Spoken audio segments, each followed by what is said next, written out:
خلينا نمشي واحده واحده والنبي. اتفضل. طيب دلوقتي بتكلم في مستقبل نادي الزمالك. ما ايوه، ما ده المستقبل. انا دلوقتي بقول للكابتن فاروق جعفر انت هتبقى رئيس نادي الزمالك، بس انت هتيجي هتفشل. ليه؟ ليه بقى؟ لان انت دلوقتي عليك ديون لاتحاد الكره كام؟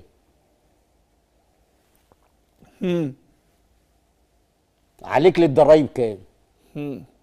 عليك للاتحاد الافريقي كام؟ عليك للاتحاد الدولي كام؟ ادي شق. عندك ازمه شيكابالا والراجل كان بيدفع فلوسها راحت فين؟ ايوه، ما هو دي من ضمن المشاكل اللي هي بتاعت الاتحاد الدولي. ماشي. يعني كل واتشمبونج ماشي. والرعايه بتاعت طيب. ماشي.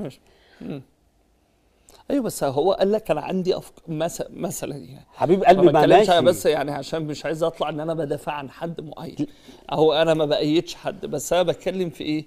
ان بيكلمك ان نادي الزمالك عنده بالظبط، بس طارت. ما انت دلوقتي انت هتخش هتبقى عايز تقول البنوك اللي دخلت الجديده دي ال 2040 فلوسها متاخده. عندك المحلات التانيه لغايه 10 سنين فلوسها مش ده دخل. العضويات الجديده، الاشتراكات، واخد بال حضرتك؟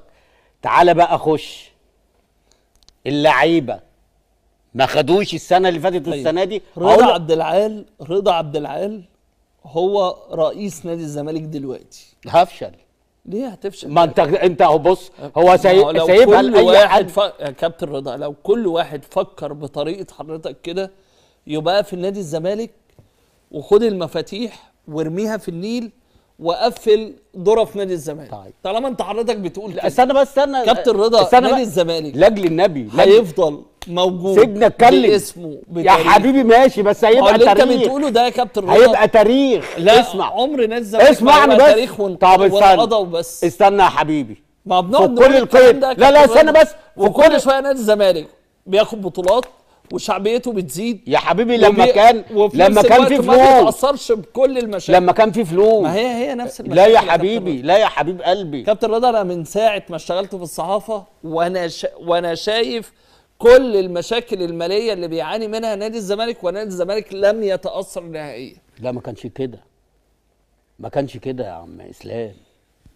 كابتن رضا، انا فاكر انت ما فيش عمال. ابراهيم الله يرحمه عمل، ما كانش كده، ما كانش المبالغ كده. كابتن رضا ده عمل مبادره ناديك يناديك يا حبيبي وتبرع بجنيه. حبيبي ماشي، ما اختلفتش معاك، بس انت دلوقتي جيت في وقت خدت من المحلات والبنوك، واخد بالك؟ جاي لك لعيب اسمه مصطفى محمد ب 4 مليون دولار، جاي لك امام عاشور ب 3 مليون دولار، جاي لك كاس اوسيل ب مليون دولار، جاي لك مصطفى فتحي مش عارف ب 600 وكام الف دولار، عندك اعاره اوباما، عندك بيع مروان حمدي، عندك ده لعيبه بس، واخد بالك؟ طب فين العضويات؟